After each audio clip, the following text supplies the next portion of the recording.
We all have a story to tell. What can you learn from other people's life experiences, both winning and learning? See, in sports, you win and you lose when the scoreboard hits 0. But in life, the clock is always ticking. So you might as well learn. Winning and learning, never losing. There's a recipe for success, and there's a recipe for repeating.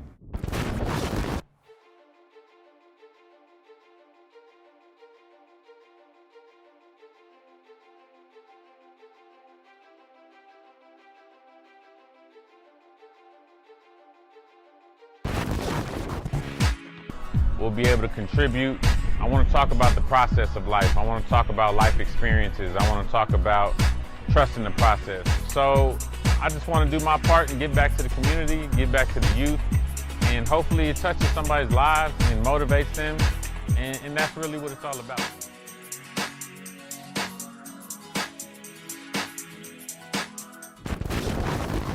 What's up, guys? Mark Mendez here, the real estate coach, Chalk Talk. The Open Playbook of Life, episode 10. Double digits. We are missing one of our partners today, Mr. Self-Made. Took another week off. Apparently, this guy's got more vacation time than anybody on the show. No, we ain't letting him live. So, to my left, usually to my right, Coach Serta, how you doing? Good. How are you? Certified. Well, you need to plug yourself a little bit more. Yeah, I do? Yeah. Certified fit. Dang. Certified fit. What's going on with certified fit? Can I be a guest one day? Just kidding. No. Is it no? Damn, dog. No. Tell us. Nothing. Just working, Just working, that's it. Just working. I got my fitness thing going on. I just got licensed to sell life insurance. So I'm trying to get plugged in at that and make moves there. But that's it, busy. I'm Jamaican. I got 7 jobs, bro. Jamaican, you got the roadhouse, the training. Meal prep. Meal prep. Yeah. Life insurance. That's a whole bunch of stuff. That's right. Awesome. Right. Yeah, The grind don't stop. People do. That's right. That's a thing. So we got Big Shawn in the house. Yes. Phillips, man, I appreciate you being here. And then we'll get to this in a second. I want to thank our sponsor, Alternative Solar, for the venue, the facility. Came on last week. It was a good show, man. Really good show. I think a lot of practical stuff. Yeah, absolutely. And then we got our guy behind the camera. Where grinding never stops. That's right. If you haven't checked out his apparel, please check that out. Got some dope stuff that came out this some week. good Elliot, stuff. I saw that. I like it. She's Good waiting stuff. for the fanny pack.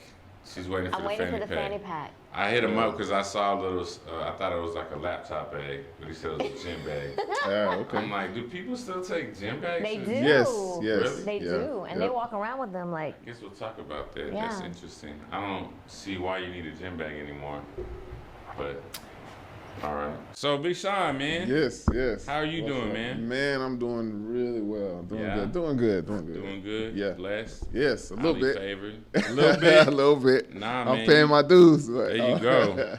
We all got to pay our dues, right? Yeah, you have to pay them. So, tell us a little about Texas Muscle and Fitness, kind of how that started, and just a little bit about owning a gym. Oh man, it started way back in history. No. I was with Yes, it. yeah, No, no. So really, it started from came from just my passion for training and for people, and so now I'm able to do both. If that makes any sense. The gym, that's a crazy story on how I got there to that point. But, I guess long story short, I've always wanted to work in fitness at some aspect of fitness. I wanted to work for Parks and Recreation. So growing up, we lived in the hood in the Sutton Homes, right? Okay. Back in the day. So there's this gym there. You from San Antonio? Yeah, I'm from here. Okay. Graduated from Fox Tech downtown. Oh, my gosh. She said Fox Tech. State champs, baby. You no. And what? 97. What year was that? Was that like -1A? Yes, man. Hey, but it counts. It's in the books. Yeah, I guess so. What position did you play? I played forward, man. Oh, basketball. Basketball, yes. I'm thinking football. Oh, no. I don't remember them playing. No, we were good at football, but Well, they were good at football, but yeah, you're literally like the second person I've ever met that went to Fox Tech. That's it. What, man? You have to ask their parents. So the next time you meet somebody, ask their parents. That's Most true. of their old heads, Yeah. like myself, we all we all went to Fox Tech. So finish that story, man. All right, so crazy. So I've always wanted to work for Parks and Recreation. There's this gym out there called the Gym, even though it's Ruth Woodard Park, but everyone called it the gym, right? This the gym. And so it had people out there that would make sure kids were doing right. They get on you, spank you, like really love on you, all the way around. Takes a village. Yeah, right. So even though this was a hood, you still had that support system, Okay. So I wanted to create something similar but different. So Okay.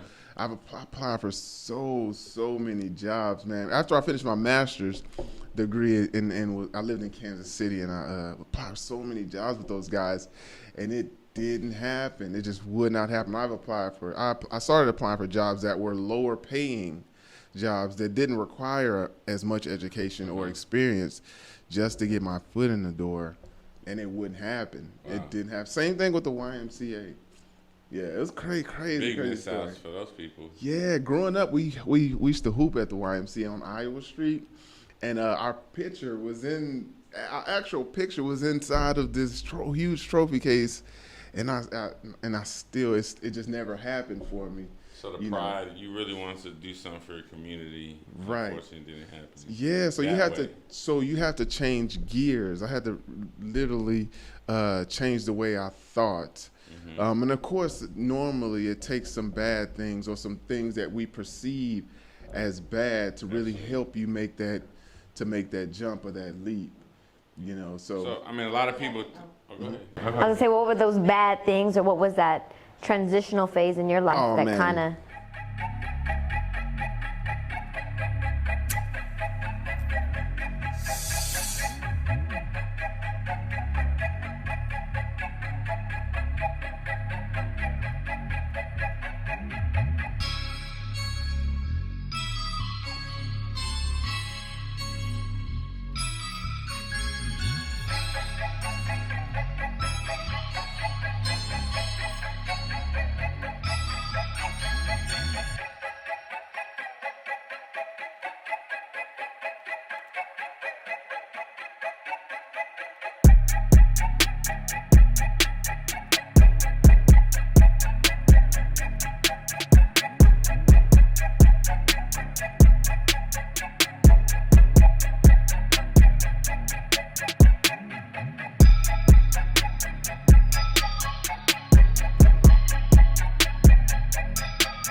You don't even know. I got laid off 4 times. So every company I worked for, I worked my butt off, to make sure that my team or anyone I'm working with knows, hey, the Shawn, he's gonna be here before and after. He's gonna, I've received countless awards. I've been flown to Phoenix for an award.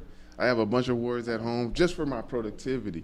But what happened is every year and a half, every 2 years, I'd get laid off. It's like the whack-a-mole that kept getting hit. And so the last time, I was doing cardio this one time, and after my last layoff, I was like, forget this. I'm not a. I'm, really say? yeah. Goes left. See? Yeah. Yeah, my mom might see this, so I gotta behave. Right.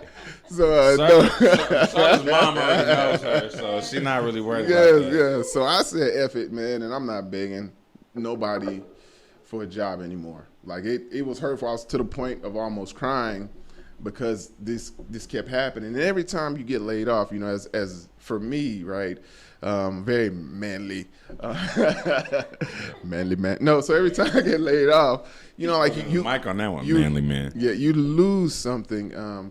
So for me, it was cars, it was the TV off the wall, it was motorcycles, things that I really loved or I really cared about. But, you know, you have to cut those things when you get laid off. Right. And so after doing that so many times, man, I was like, I'm almost a minimalist because of that. You know, like I'll move without certain things. I'll sacrifice certain things just to make other things happen. So a couple months after I purchased the first gym, right, our first location, I had this huge diesel Dodge Ram. I love that truck, man. It was lifted. It was everything. It was on point. But I sold it. Right. This is after we're already up and running. Things are, you know, are the sun is shining on us. Yeah. I sold it, right, because I started growing and learning that I can have a $70,000 or $80,000 truck, or I can have $70,000 or $80,000 worth of gym equipment, right? That gym equipment is going to make me enough money if things go right? There's no sure 100% way formula is going to work for every business, but the return, I'm gonna get something back, you know, versus this truck that I love. Yeah, I'll get it. I'll get another one, you know, later on, and of course I'm gonna get one. Yeah. But you know, like sometimes you have to sacrifice to get where you want. I mean, you said a lot of things in that, man. I mean, I think going back to the being laid off thing, you know, many people don't realize, and it's so corny to say, like, the doors that close, they close for a reason. Yeah. And it does. My dad went through a lot of layoffs through his whole career, and it is defeated. You could just, I can tell you're defeated because it's like, man, you just seem like a person that's gonna put in, like you said, you got all these awards for productivity, and then for it to just like not necessarily count when it counts. Right. You know, like, right. Oh, okay, you're expandable, and we put I think people put their trust in jobs and things like that, like an employer that probably doesn't really care about you. You're replaceable. Right. Your job will probably be posted before you hit the dirt. Like, but the thing that I've learned from that is that the fear for me is the same, right? So the fear of being laid off is exactly the same fear that I have today, or for if your business is going to be successful, or, you know, how are you going to do? I have more control over that now, but the fear to be laid off or to start your own thing, right, to become an entrepreneur is the exact same. You think it is the same? I feel like it's the same. I think the people, I think it's probably, to me, people at least see it less. Like, the fear is probably real, and it is the same. But I think people don't jump, or they don't leave that job to start the business that they want, because it's like comfortability, right, of course, steady income, right. I mean, I know when I got into real estate, it was scary because, like, you don't, there ain't no check coming, you know, unless we close on a house, there is no check, right. And now it's blessings, right? But I guess that was the same fear. But I mean, that's the stuff that drove me, and I think a lot of people also, once they kind of get to a certain point, like even you said with the truck, like, you knew the business was going well, but you had a different mindset that was like $70,000 truck or $70,000 worth of equipment. Where's the return? Where's the return? You know, like, I'm gonna right. look good, but you know what I mean? Like, this is gonna give me more ROI, you know? Right. And I think people, if they could just look at that, you know, more business will be started. People will be trying to do something. And I think, again, COVID, and I want to talk about that because you did open up a second location during the pandemic. Yeah. When a lot of gyms were closing, you know, like, what was your mindset and how crazy were you to do that? Or, man, go the other way. No, run. So no. No, man. So I had, like, with everything, right? Again, for me, the fear is the same. I've had I had an idea, a vision. I knew once I sold that truck and started saving, like, really intensely, strategically saving every dime I could, I knew I wanted to have a second gym. I knew we were going to have a second location. That was the whole point of selling that truck, and putting those funds somewhere else and really saving. The first gym, we didn't have really a lot of debt. So that's what kind of saved us from COVID. But that also showed us that a lot of other businesses carry too much debt. Yeah. And so, yes, you still have rent, but you also you may be leasing a fleet of vehicles that you're paying for, and you still have to pay that. You still have to pay those for that fleet. You still have to pay for those notes. So for us, again, I already knew that we were going to have we're going to get a second location. Now, I've been looking for months, man. I've been looking for a LoopNet, man. I've been looking like scouring and just looking to see what's out there. And then this particular location came up, and I kept looking at a couple other places, met with a couple other agents, and really started to understand numbers and the cost, depending on. So that, of course, cost will determine your strategy on which way you're going, and so it posed, believe it or not, it created an excellent opportunity for us to negotiate better rates for rent. The pandemic did, right. So to negotiate better rates, and I have been watching so many videos on negotiating rent, bigger pockets, like all these other podcasts, man, getting ideas from. Well, all you had to do was call the real estate coach. Yeah, my bad. This is before we knew each other. Yeah, now I know. Okay. Now I know where to go. That's right? what every guest says when they come on talking about Hey, I should have called Mark. Yeah. So it posed a really good opportunity. When I reached out to the owners, and they had a certain number in mind. My number was half of that, right, going in.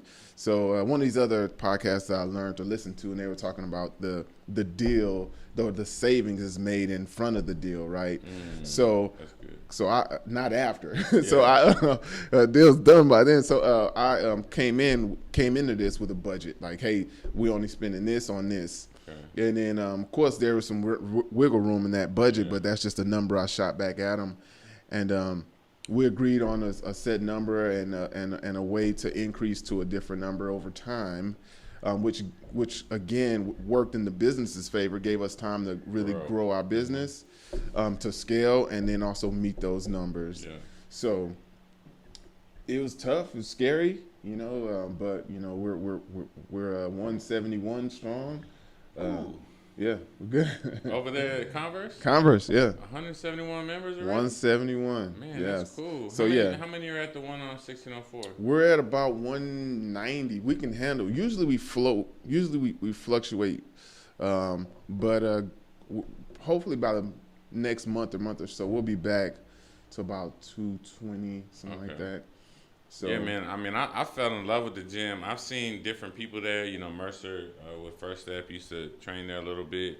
And I would see, I don't know if you know Will Jones. Yeah, I know Will. Yeah, that's knucklehead. Will's crazy. Knucklehead. That's my guy.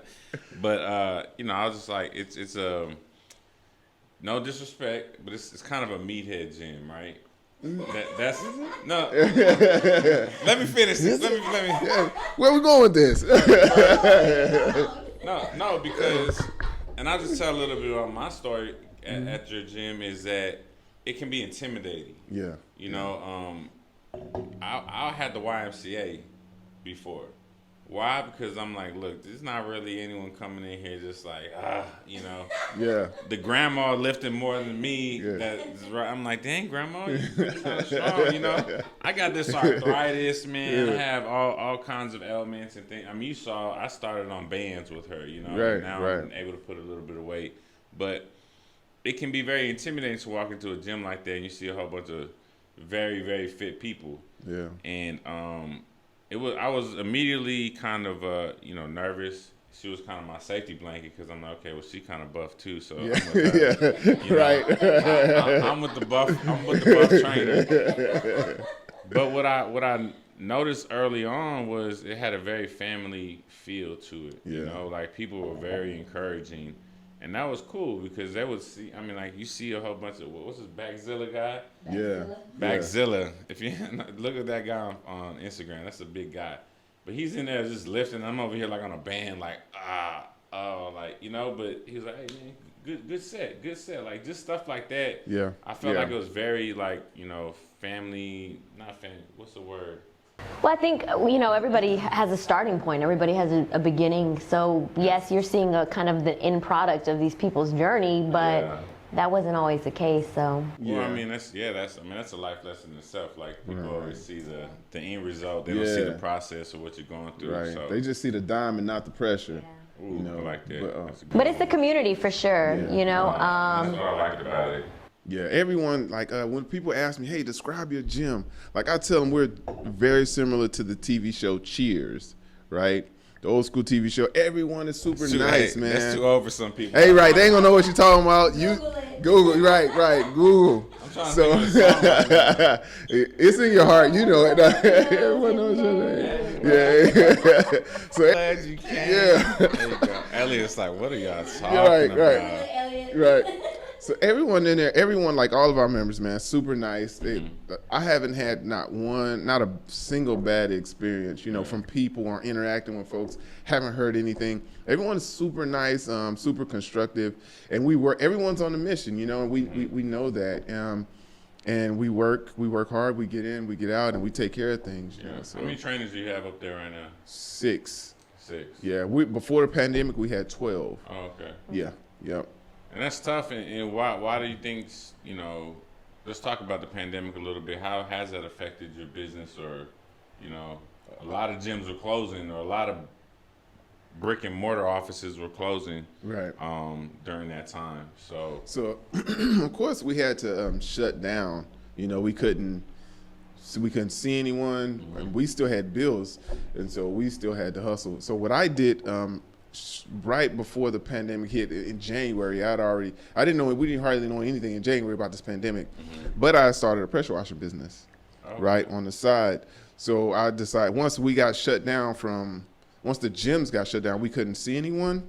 I started pressure washing the world. Right, so anything that had dirt on it, like any house, I don't care what it was. He just go up to the house. Yes, here's the bill. Yes, like, who are you? Why are you here? Yes, I did not call for you. So I immediately pivoted and started doing that, and so I took those funds to help bridge the gap for the business. Because again, we could not bill anyone. Right. We couldn't. Well, we weren't billing companies while we're closed. A lot of gyms did that, from what I was hearing on the news, but that's not how I function or we function as a business. I say we because members are included in that. You know, not just the owner. I like that. How many months were you shut down for COVID? We're closed for 60 days. I believe it's 60 days. Yeah, 60. It was 60. Yeah, I believe it's 60. Just. Careful, FDC, the CDA is right, listening, man. Right. You were closed for 192 days. We haven't opened yet. No. We're still trying to get some hand sanitizer. I can't remember how long we're closed, but I thought it was 2 months, but maybe it's it sounded a little short. Right. Cut. My bad. No. CDC. Dr. Fauci about to come get you. Right. It's him now. Sorry, Doc. Nah, man. So I think that's the pressure washing business. You know, a lot of people get in a hole, and then they can't get out of it, right? So you just grind on something else. Create a new opportunity. Create a new opportunity. Yeah. That's cool. Yeah. No is not always the final answer, right? No matter what it is, no is not always the final answer.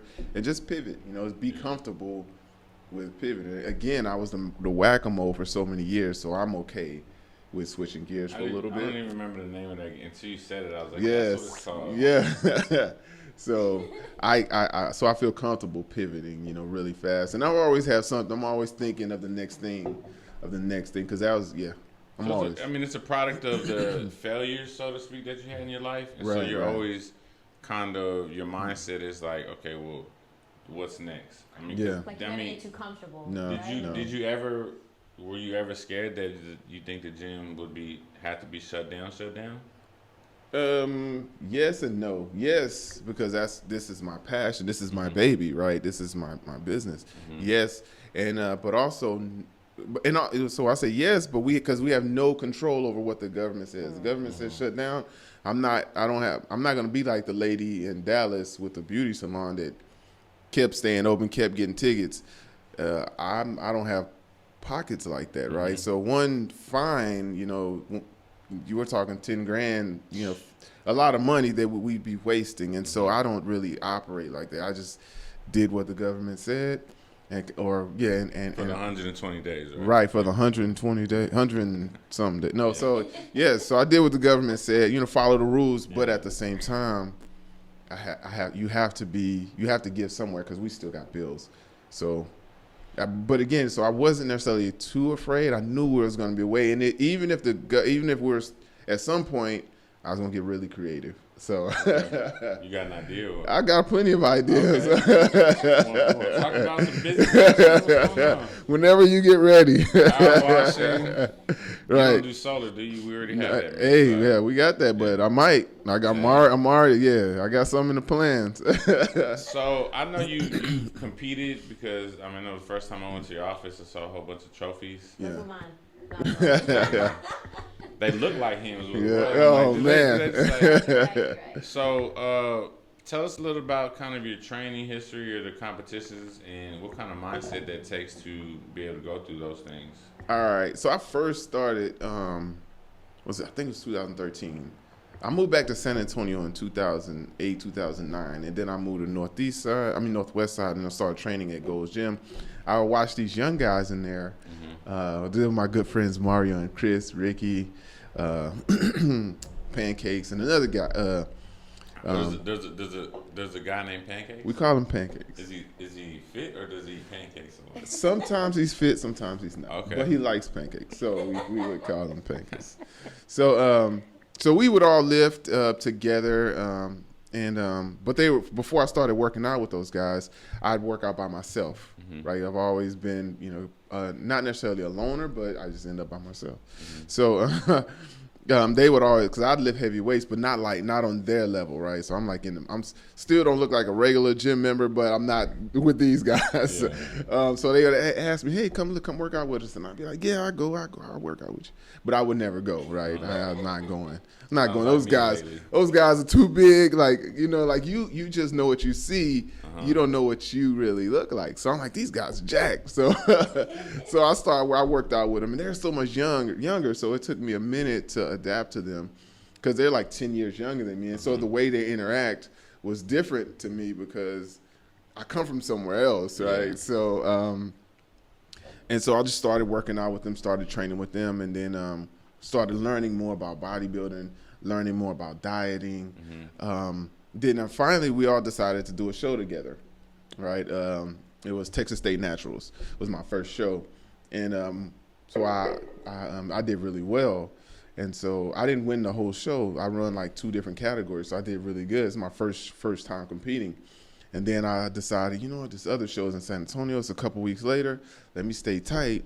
And let me try to do this other show. So, which was the Lackland Classic, and it was on Lackland Air Force Base, which was a headache to find. But that's a different story. Everything looks the same on base. It looked like college dorms. Yeah, man, and everything looks identical. So anyhow, I did that show. It was the second show, and I won everything. So I won my class. I won 2 different classes, and I won. Second show ever, you won everything. I won the whole show, right? So those were kind of like the jump off points. I had a coach at then Scott Trout, and then now it's Roland over at the Muscle Factory. So it's been a long journey, but it's eye opening. You learn a lot about yourself during those times because they're so grueling. The workouts are hard. Like, you definitely push yourself. You're going to get pushed, and that trust from whoever your coach or your trainer is has to be there. And they're going to push you, to where they want to see you go, And so you learn a lot. You learn a lot about food. I don't want to eat this. I'm tired of it. I'm hungry. I'm always hungry, even though I'm eating everything. I'm eating all this food, but I'm still always hungry. Like somebody I know. Yeah, daggone time working. I'm hungry. I'm like, bro. Yeah. I hear you say this one more time. So yeah, you just learn a lot about yourself. It's very grueling, but I've done 20 plus shows. And I've won almost all of them. I won a lot of shows. I won a lot of shows. Well, a lot of categories I've won in. I think I have 20 something first place wins. Wow. Yeah. How many you got? Huh? This is not about me. Yeah. Don't take this man's spotlight. Yeah. Okay. Don't overshadow me. That's our guests. I do want to ask you a question because she's told her story about when she first competed. Yeah. And you were the first person she saw when she came off the stage. Oh man. I went. He was sitting down in the stands, right? So I go, right, sit next to him. Yeah. Remember? And I was like, I was so proud. You know, like, how did I do? He said, nobody remembers second place. Yeah. We don't. Why you do that to her? No, right. I'm sorry. I didn't. Like, so public apology. Right. Now. My bad. So I have a problem. So my mom and I are the same. We're very like, no, that was an accident. I'm sorry. But we don't train for that. Like, I don't train anybody for that. I don't train myself for that. If you want me to train you and you want last, don't ask me to train you, right? I love you, but don't ask. I want to train you, but don't ask me to train you, right? Because I want to win. I want to win just as bad as you do, and I'm not even on stage, right? So, like, I like to win, and so I'm going to push you to that. So you may do extra, you know, like all of my coaches, they may tell me to do something or enough, like, hey, only do 20 minutes of cardio, but I cheat. Like, I'm always doing more. Hey, only do, workout for this. I'm doing extra reps. I'm doing extra sets. I'm making sure my diet is 100% tight. I'm reweighing things food-wise, not drugs, but food-wise. No, so I'm, so, right. So, I Dr. Fauci. Right. Right. Yeah, so please don't. No, so as far as like, that, like, I'm sorry, because I just want to win. Like, I know what it takes to win. I've coached people who've had the attitude, hey, this is my bucket list, and I really don't want to coach people like that because I want you to win. I want you to feel what I feel, when I win, for that split second. It's crazy. So there's one song by Aloe Black, I think his name. So I was in doing this one show, and he's singing, I'm the man. Oh, okay. Yeah, so I suck at singing. So anyhow. Did you know that, Elliot, right. when he said it, the name? I think it's Aloe. I think it's how it's pronounced. Man, right? I know but the song, anyhow, best feeling ever, man. So I was doing this one show in Corpus, and I won, right? And so this song was playing at the same time. I felt like I was the damn man. So I want everybody to feel like they're a man. So let me ask you this. For all you realtors wanting to make multiple streams of income, this video is for you. Now, as we enter the busy season of buying and selling houses, I know you guys get excited when you can help a family member, friend, or simply just a client make one of the biggest investments of their lives. Now, why not do more for that client and help them save money monthly, and in return, gain thousands of dollars throughout the process? Thousands of dollars for you in your pocket. Sounds good, right? So here's what I'm proposing. Come join Alternative Solar, and as you're helping your clients get home ownership, you can also help them own their own energy by investing in solar panels with zero down. Fill out the link below so we can help you join the alternative. I'll talk to you soon.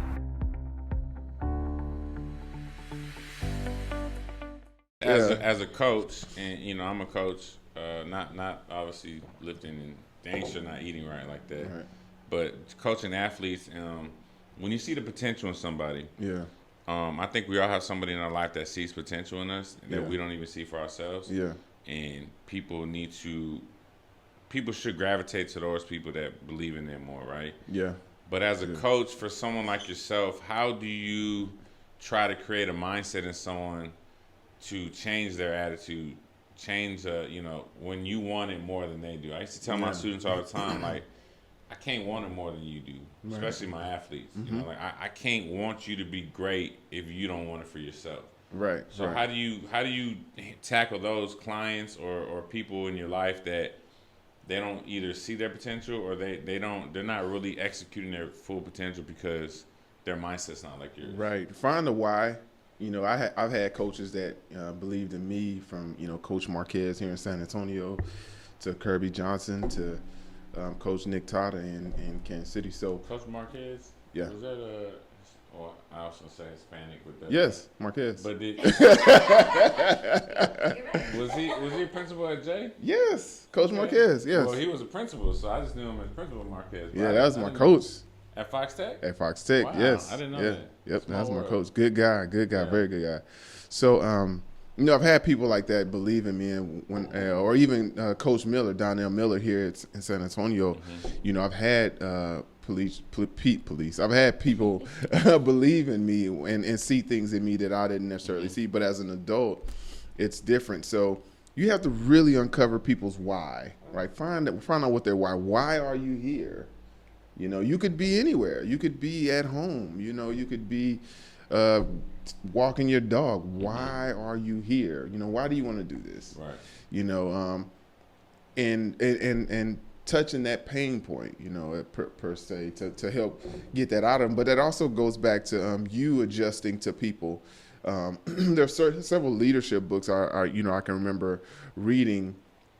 And also leadership theories in college, but you have to be able to adjust to people to find out what their why is, to get them. And as a good coach, over time, you're able to meet a person where they are and take them and lead them to where they want to be. But it's finding out what their why is, And I think the approach is different for everybody that you come across, right? Because like you said, you have to know your people, your clients, how to approach them.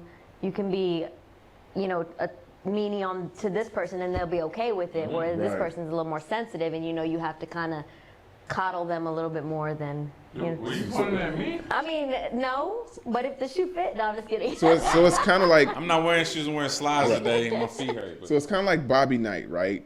Coach Knight, right? Really, he's known for being very aggressive, right, with players, right? Now there are some players that you can do that to, absolutely, right? That you can light that fire under them to make them perform better, to get more out of them, right? But then you have a large chunk of people who not with that, right? You come at them really aggressive, they're gonna meet you where you are, absolutely, and probably in the parking lot too. So they don't want that smoke. So right, so no, that's so true because as like I said, as a football coach, and I teaching in the classroom, coaching. Not everyone's gonna respond to the same way. Just like you said, one can take the yelling, and the other one you gotta pull aside, hey, it's okay, you made a mistake. Right. And it's okay. People, I think we try to put everybody in one lane, so to speak. Right. And it doesn't mean those people can't be successful.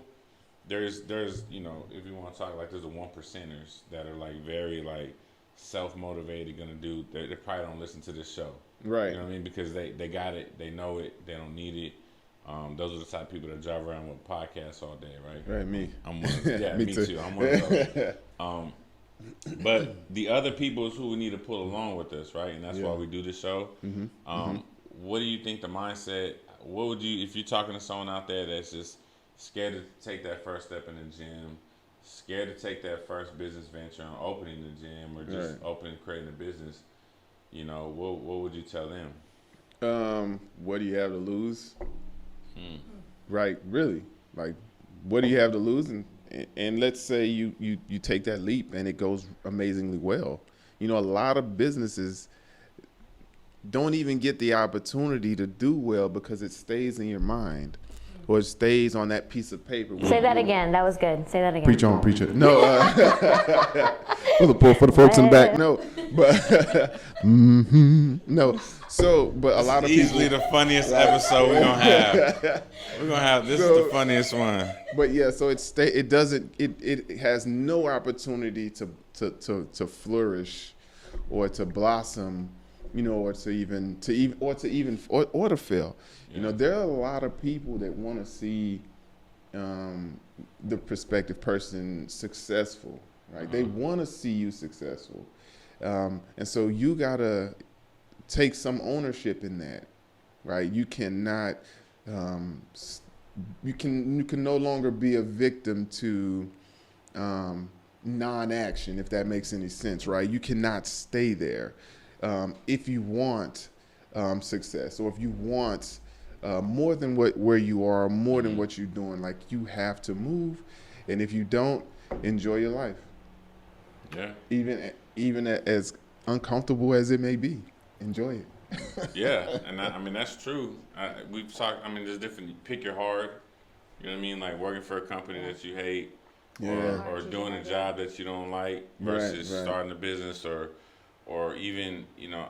And Eric brought up a different perspective. Like, it's crazy. Like, I would have never thought of it, but last week when he was like, you know, what I love to do, I don't want to work, like, because I wanted to just love it, you know, like, and that's interesting. But pick your hard, you know what I mean? Pick your why, and that's just important. I think people are so comfortable being where they're at but they're not happy. No, right. Like, why? Like, why stay in that same position that you know you don't want to be in no more? Right. People stay there and die. You know, heart problems, stress, anxiety. You're on freaking high blood pressure medication because of your job. You can't go to your father-daughter dance because you can't take off without permission. Like, it's so many things. You know, in jobs, no disrespect to any business owner, right? I love what you do, right? But at the same time, there has to be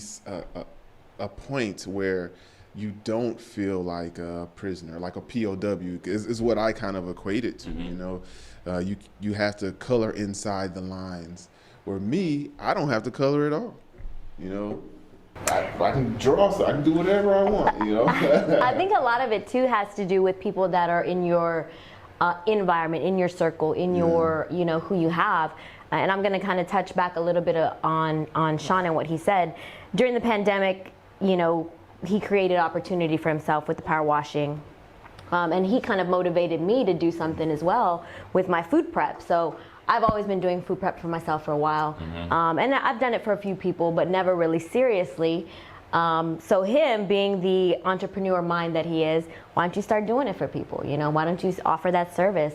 And had it not been for that just little encouragement, that little push from, you know, somebody else that believes in you or sees your potential, I don't think I would have done it. Now it's a successful thing, but you know, I think it goes back to just who's in your circle, who you can trust, who will sharpen you. Because we not necessarily, we may not have those right people to kind of give us that extra little push. So to put that thought or that idea out on paper and make the plans or make the moves to make it happen. So I think that's I've seen a few memes lately. It's like, oh, you've changed or you've grown. We're supposed to. You're supposed to. Did you post that? No, somebody posted. Laurent posted it. That's right. Oh, Laurent, there you go. But you're supposed to. My penny stock guru is my guy. No, yeah, you are. I think people, especially where we're from. Yeah. You know, it's like when you from the hood, so to speak. Shout out to Marbach Wu-Tang, Marbach Apparel. I got my Wu-Tang shirt on. Hey, it's just a whole plug. We just plugging. Hey. Go to alley-oop. Yeah. All they got to do is catch it. But where we're from is like, you're not supposed to leave the hood. You're not supposed to, like, if you do or you're doing something better, people look at it as like, oh, he thinks he's too good now. Like, well, why? Like, why are we not growing? You know, my goal is for everybody to grow. Right. You know, that's the whole reason for this show. That's the reason why I post, you know, I try to post inspirational things. I don't post a lot of, you know, negative stuff, I don't think, and I try not to touch that stuff, political, nothing, because it's like, I just want to put positivity. I think we consume ourselves with such negative stuff every day. It's you know, I don't watch the news very much, if ever, because it's just so negative. Right. You know, I think people what you're feeding your mind. You know, people, like, I'm not saying like us, but you say you listen to podcasts, like, I want to hear something that inspires me. I want to hear something that I didn't know. Versus something that's going on TV, or, you know, the only thing I watch is, you know, The Voice. You want to know what's The Voice? I get so excited seeing, like, people, like, I get excited seeing them chairs turn around. I'll be like, oh yes, like, that's my baby.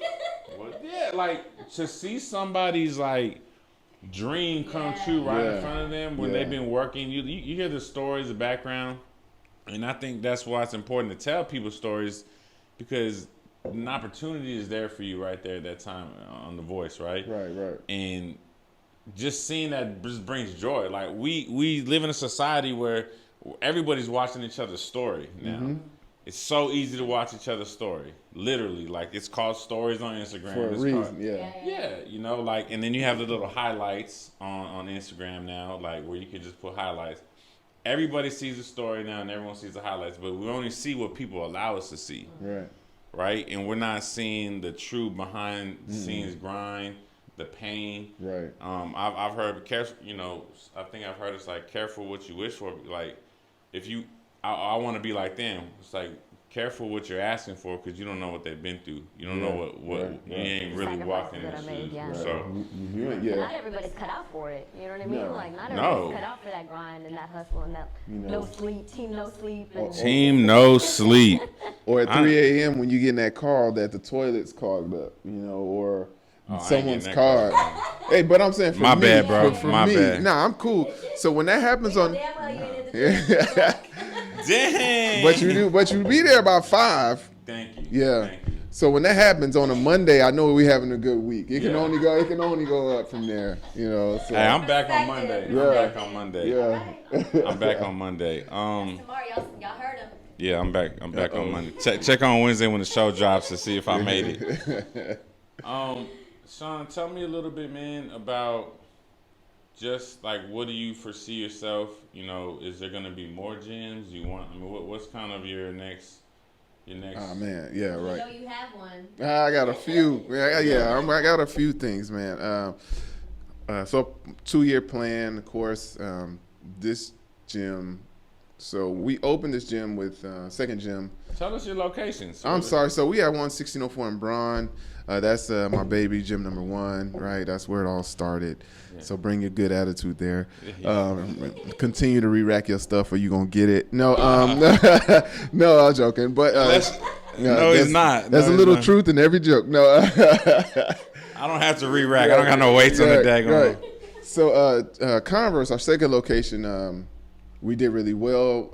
We have literally no debt, right? So everything in the building is paid for by us. At both locations? At both locations. How did that happen? Can you share that?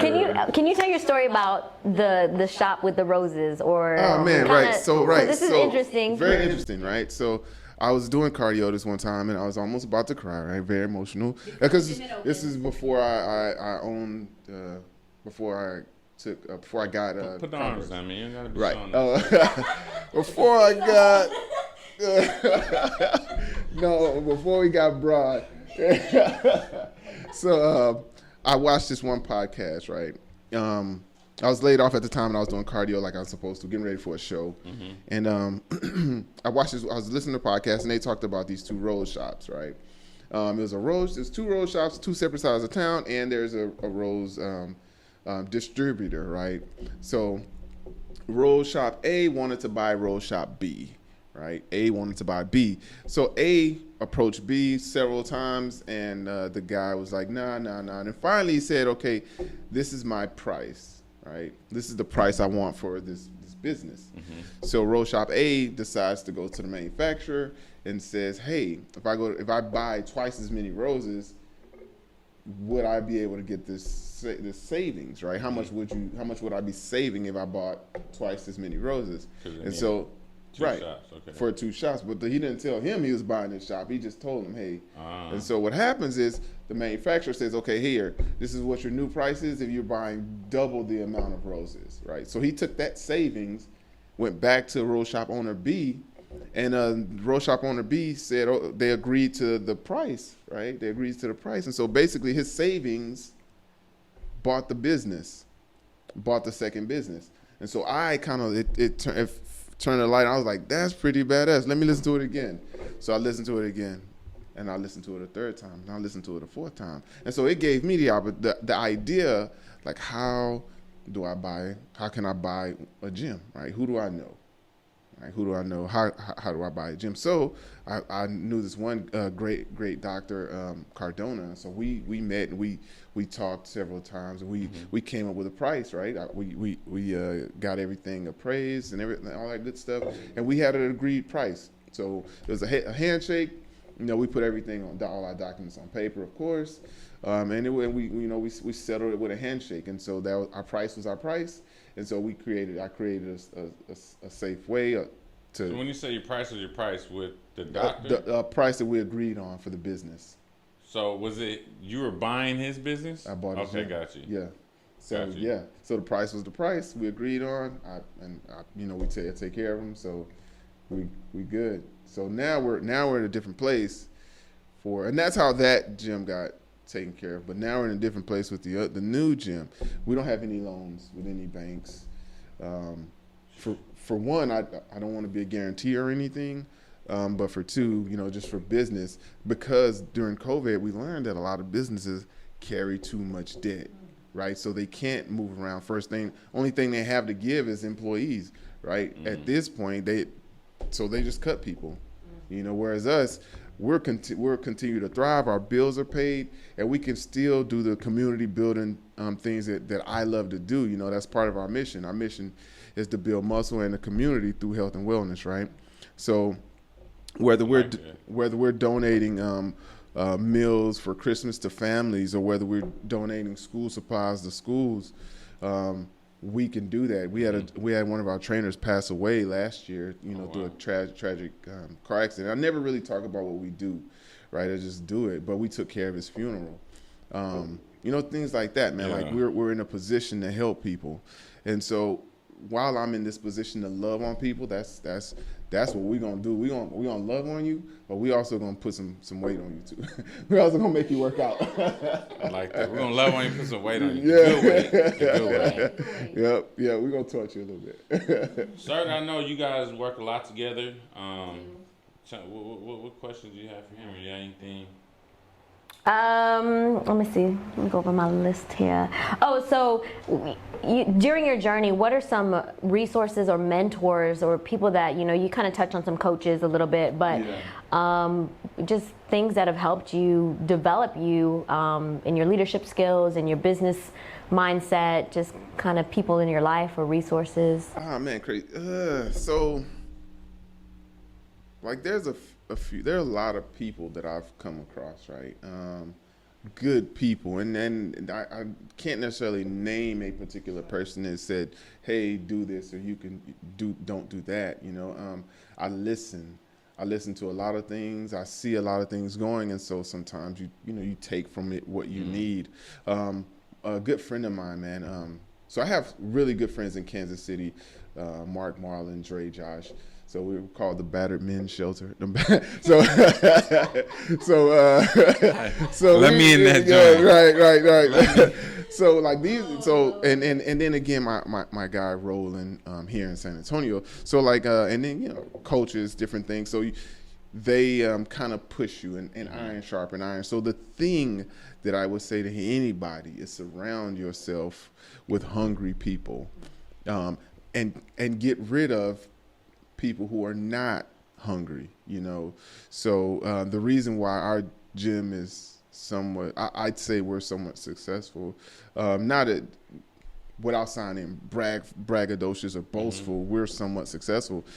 People who hit up the gym for personal training, I don't train all those people. I send them to the trainers. We make sure that we try our best to make sure that the trainers are taken care of. And so those trainers are hungry, so they train people, they help people reach their goals. And so that's kind of how I surrounded myself around people that are hungry. And I learn from people, even though they may not be showing much or saying much, but I'm always paying attention, whether that's in a meme or whether that's a podcast. Like I take what I need and I put that in my back pocket, or I take a note and look it up or think about it later. So it's really just seeking out, knowledge, and just being a sponge, when it comes by you, just soak it up, because you'll learn something, you'll hear something that you can use later, So where did you find your passion for lifting weights and stuff? Like, were you like like a fat kid or anything like that? No. Oh, never We grew up poor. We didn't have no food, so yeah, I was looking forward to Enchilada Wednesday. So right. Shout out to all you kids that don't know Enchilada Wednesday. They don't know about that. So yeah, I was looking forward to that. So and on my side, I'm like, that's the BGs waiting to happen. Those ain't like my mama's enchiladas. That's for dang sure. So we man, crazy. Yeah. So yeah, I forgot the question. No, I said, what did you find like? I mean, my passion? No, right. No, I've always been around the gym because I love the gym. I've always been there. Maybe not this extreme, but I've always played basketball. I played basketball in high school and college. I've played. What college? Avila University in Kansas City. So I've played basketball on the collegiate level. Of course, we won state '97 Fox 6 Buffaloes. Which no longer exists. You gonna remember me? No. So I've always been around the gym. I've always loved the gym, loved the environment, and I've always wanted to be there, have my own. Although I took on other projects, worked for other companies, and I love their mission too. For like the whole aspect of education. Education is so powerful. It can help a person, help people come from the hood, the place where I've come from, to middle class, go from poor to middle class, or even upper class, depending on your grind. But it's just education is your tool, and I think a lot of us are in a lot of poor people. We get in positions where we're afraid to make that step toward education or towards getting a skill set that's going to better our life. This is so many pressures. I know, I get it. I come from there. So many pressures to stay where you are, but you can't grow where you are sometimes. And sometimes you have to even cut people out of your life, to help you get where you need to be in life, and take care of your family. You have to cut people out your life, man. Yeah. Like, I mean, there's no other, you have to. Yeah. Like, there's no maybe. There's no, like, sometimes. Like, you will have to cut people out your life. Yeah. Or you won't grow. You can't. It's hard. It's hard. You need to surround yourself with like-minded. It's hard, but again, choose your heart. Yeah. Like, choose your heart. That's just important. So since you're the gym guy, what's your favorite lifting day like, or like chest, legs? No. None of them. No. Honestly, we know it ain't cardio. No. What? No. No. So I honestly, because I'm so tall, right? You typically don't see 6'4" bodybuilders, right? So because I'm so tall, I have to develop my legs, right? So that it's I feel like it's my weakness. And so that's where my focus lies. We've been there we've been life lesson. Focus on your weaknesses. Yeah. And strengthen them. Yeah, that's right. what I hear out of that. Out of your chicken legs. Yes, right. My legs okay. They're all right. You see, he didn't let me get away with no, chicken leg comment? No. He said, hold on, Mark. He said, hold on, Mark. Nah. I've died several times doing legs. So yeah. So is that why my legs are so skinny? Because I'm tall? Yes, part of it. Okay. Then genetically, some people are more gifted than others, but we all have to. We all have to work. Shots fired. No. Man, see, that's the thing I did. Yeah. It's like, no, Mark. That's just you just don't have genetics. See. Yeah, dang, I messed up again. Nah, that's good, man. Yeah, but yeah, so you just torch those things, torch your weaknesses. So what is your favorite cheat meal? Man, burgers, right? So it's all right. So it changed. So it used to be after every show, I would go and get a full rack of ribs, right? And the next morning, I feel like I died, right? Because from heartburn, I just licked the sun, right? I just had these flames. Lick the sun. I had flames coming out of my. Is that the title? Right, man. Lick the sun. Don't lick it. No, so. Oh my God. I thought it started at Hey. Why do you think we get along so Oh my gosh. So now it's burgers, man. So every Sunday I usually have a burger, but that's it. As long as I hit all of my meals during the week, I haven't had sugar in almost 2 months. Oh. So What? it's a big thing for me, right? Because once I start, like, it's really bad. So I know I don't do it. So I haven't had any sugar. So as long as I can continue this and getting all my meals in and my cardio, every week I'll have a cheat meal, and right now it's burgers. I'm still stuck on no sugar. Yeah. I'm a pastry king, right? I love pastries. Don't do it. Like, I know where to get I the was gonna bring goods. donuts today too. I'm glad you didn't. I wouldn't have eaten them. Nah. Well, take what discipline? Like, how hard is it to not eat the things that you want, especially? And I mean, you're not necessarily competing right now, are you? No. So what keeps you doing that on a regular basis? Honestly, I'm an emotional eater, right? So I know A lot of people are, right? Yeah, like, right. It's when I know I'm going through something, I tend to eat sweets, right? Yeah. And so for me, it's to identify my triggers, right, and confront them, of course, and then walk away. It's harder. Sometimes it's really easy. Sometimes it's hard. It just depends on your day, how much bad stuff has happened to you that day. But identify your triggers and talk yourself through them. So there's been plenty of times I've been standing in front of the HEB donut little thing, right? Right, I'm freaking breathing. No, I'm not breathing on it, right? But I'm definitely looking, right? I saw you, but walking to the fruit section. Yes. So and when you walk in, you smell that sugar, But like I walk away, and I feel good about it. Sometimes I'll walked away like a boss from the donuts, So who are you texting that to? Whoever's listening, right? Whoever the last person. I sent a text to myself. Yeah, whoever the last person I text, you're probably gonna get that text. Pass the donut. That's funny. Because as a trainer, as a coach, we have to. We're expected to maintain a certain level of discipline, especially for our clients. If we can't do something, like, how we expect our clients to do it? Yeah. Product of the product. I like that. Leaders. It says leaders are supposed to not lead, but create more leaders. Yeah. So and I think you guys doing what y'all do. I think gym trainers and just people like y'all maybe get a kind of a bad rap. Like that y'all not needed. Mm-hmm. I know for myself, I have a kinesiology degree. I played college ball too. I don't need a trainer. Right. Like, what do I need a trainer for? I know how to lift. I know how to do cardio. Like, what do I need for? But a lot of it's just been accountability. Right.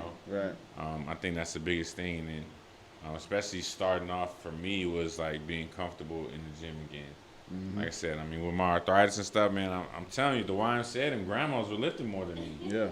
And it's like like you said, everyone has a day one, yes, but that day one let me say this. A lot of people don't ever have a day one. Yeah. Because they're just too scared to start the day one. Yeah. And that's how it was with me. And then, I was over here, flexing, taking pictures. I was like, I got a quad. Yeah, it's there. So once you do, I think if we can just tell people, like, man, take that step.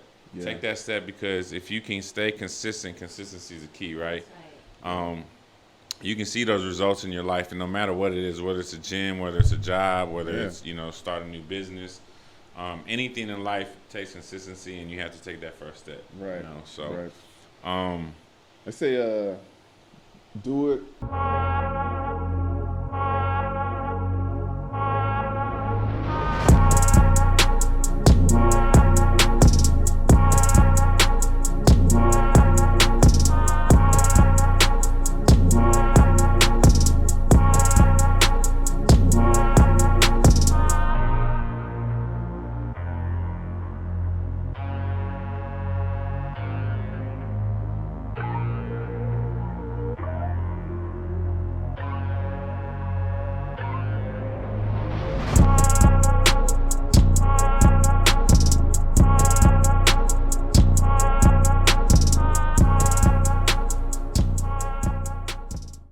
doctor tells you to do it, right? So Yeah. you can have two motivations. You can be your motivation, or your doctor telling you have Proactive rather than reactive.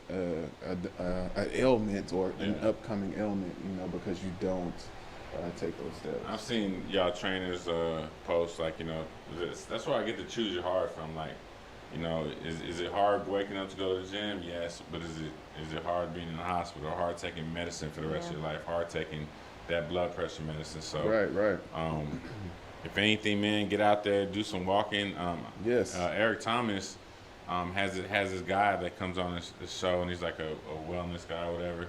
And he was saying, like, there was research that said that if you walk for 15 minutes a day, like the risk of, when the pandemic was going on, the risk of actually getting COVID goes way down just by walking 15 minutes a day. Right. So, I mean, obviously, it's common sense that working on your body and eating right is good for you. It's not bad for you, right? It's never It's our temple. It's our temple. It's our temple. Yeah, I've heard that. I've heard it too, yeah. So,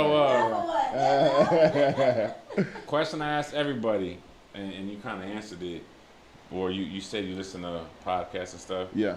Is listening to Audible the same as reading the book? It's for me, right? It's better, so I can do more things at once. I can go back and look. I don't have to in a book. What chapter was that? Did I highlight it? Mm-hmm. Whereas listening to a podcast, you can easily just move the little line back and and listen to it again. Move the little line back. Yeah, the little thing. Yeah, let me hear that again. I missed that. So for me, that's definitely much easier than stopping and slowing down and reading a book. Because most times I don't have a lot of time to do that.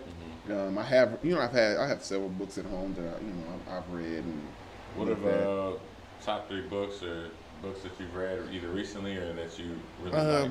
One book of course, Rich Dad Poor Dad. I haven't read the whole book cover to cover. I haven't read the Bible cover to cover either. But I would say this one book. I think it's called The Connectors. So it's one story in that book that kind of related to me. That's the only reason why I remembered, right? Because it kind of like me. I was working for, I don't want to say their name. I don't want to give them any pub. No, no, I was working in the educational industry, of course, right? So, and I love that.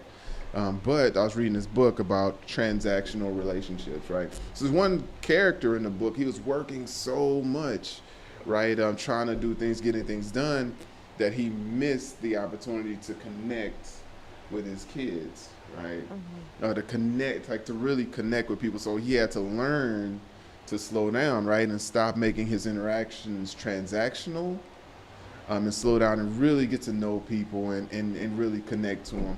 So I even got that. I learned, I tried to change my handshake because that was one of the things they talked about in that book. So I can become more memorable for people, so. So you don't break their hand no more? Or what? No, I never have. But so instead of it's crazy. So in corporate America, right, I feel like I had to be. I'm the biggest guy in the room, right? But I'm big, and of course I'm a black man, right? What? But right, if you have not noticed, right? Yes. So I felt like I felt like I had to be the smallest, right? I had to be the smallest. So why? Touch on that though. Why do you think? Right, it's just it's the pressure, it's the unsaid pressure. I walk into a room, I'm a lot of times the only person of color, and it's cool. Like I don't really care because I mean that's not what I'm there for. I'm here to close. I'm here to close. Right, ABC always be closing. So I'm there. I'm there to close. So whatever it is, but I just felt the pressure, to be the quiet, don't be too outspoken, so I couldn't necessarily be myself. I had to code switch. I'm sure we're familiar with that, right? So I couldn't necessarily be myself.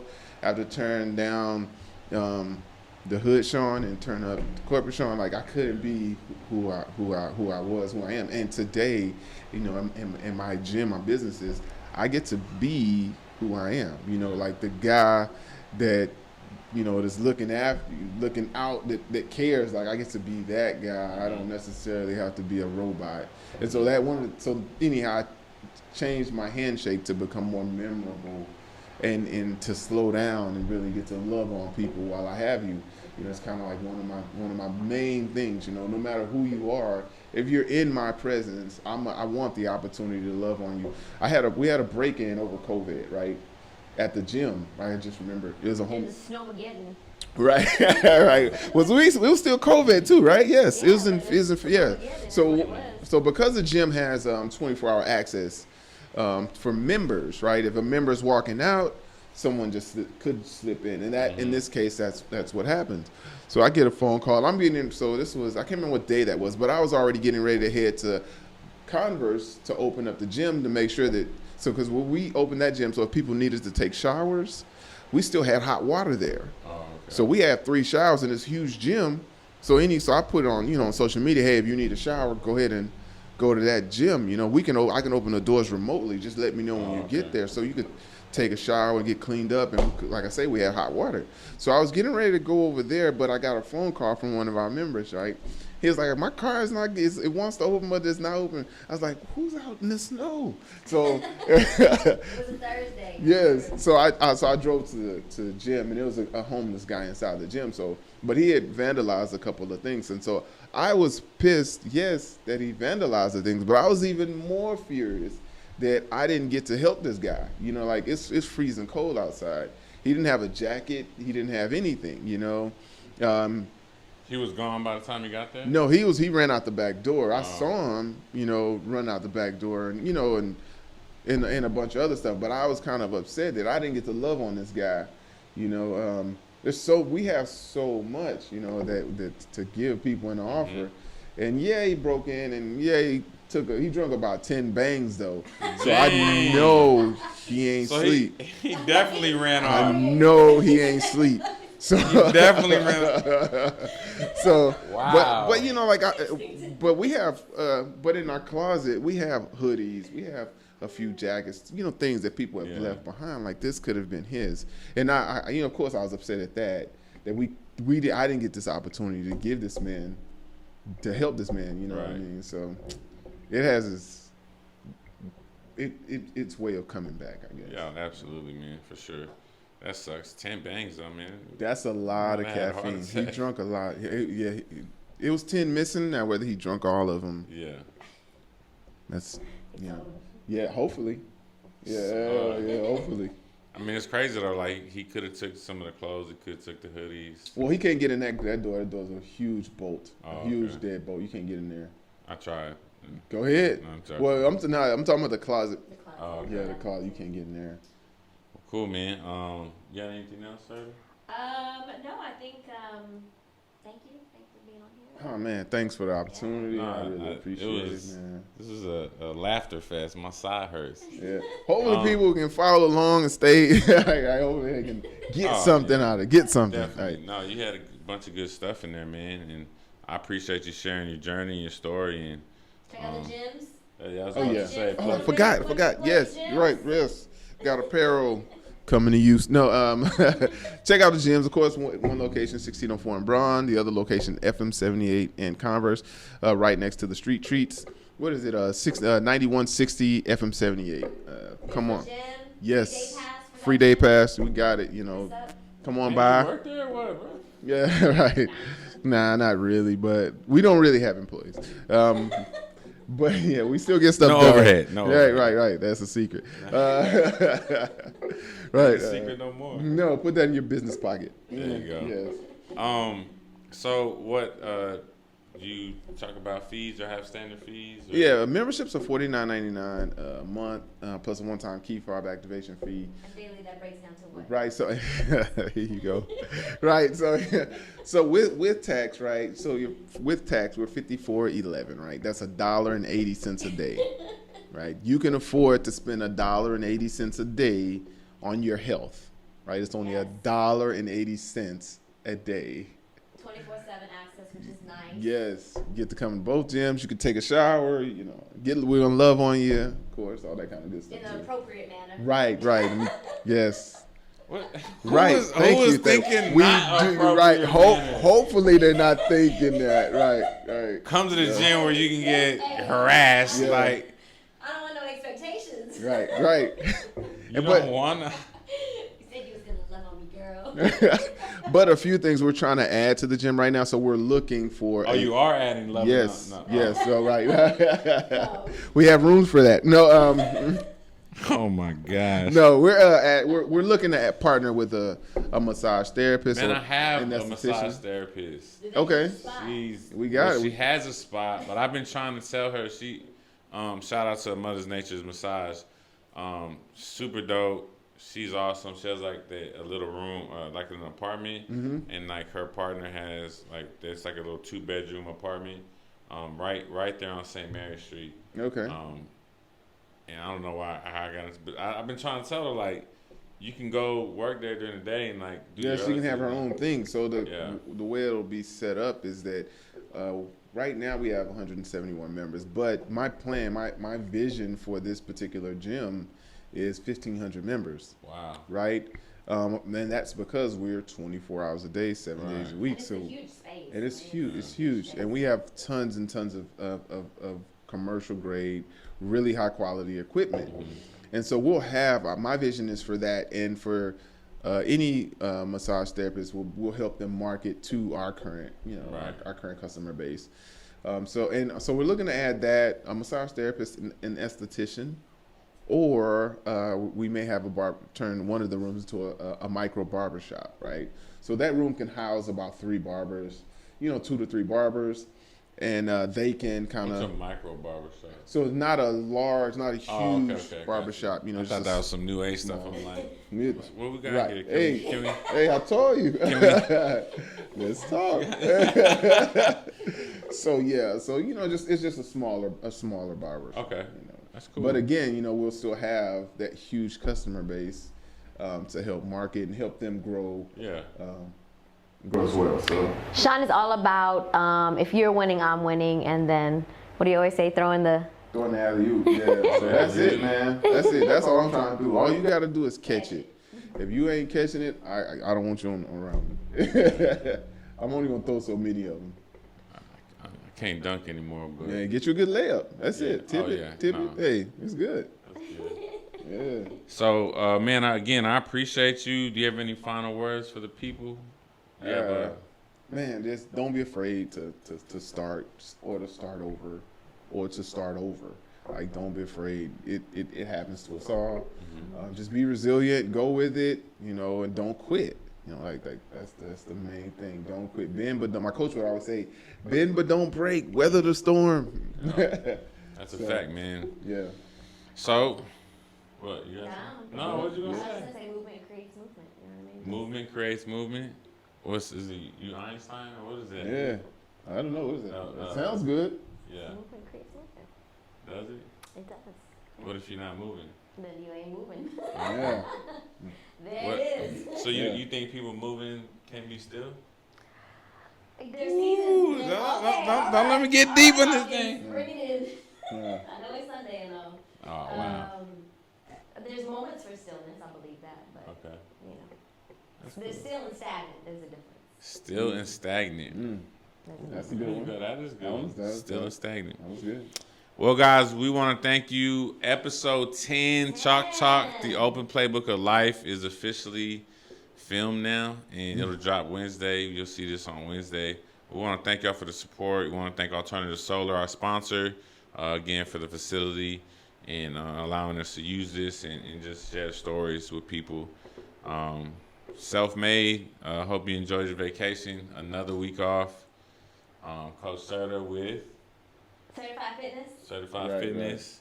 Right. Shawn, Texas Muscle and Fitness. See, put all that bass in your voice when you say Texas. that. Texas Muscle. And then I'm the real estate coach, and behind the camera is our guy that does a lot of the work behind the scenes, obviously, where grinding never stops. Check out his apparel and things like that. So we'll see you next time with episode 11. All right. Thank y'all. Hey, remember to like, subscribe, comment. I'm thinking about doing a giveaway. Yeah. Maybe a little contest. Like if you comment, you subscribe, Tag 3 people. Tag 3 people. Maybe we'll do $150 gift card or something like that, or a free day pass to Texas Muscle and Fitness. Yeah, we can up the ante a month. Hey. We can put a month We'll on do a free month membership. Hey, stay tuned for details. You see, I put them on the spot. I got ABC always be closing. Yeah. All right, see y'all next week. Yeah. What's up, guys? The Real Estate Coach here, man. Just want to thank you guys for all the support. Chalk Talk, the Open Playbook of Life. Please like and subscribe on the YouTube. Don't forget to hit the notification button so you can get updated on when we drop episodes.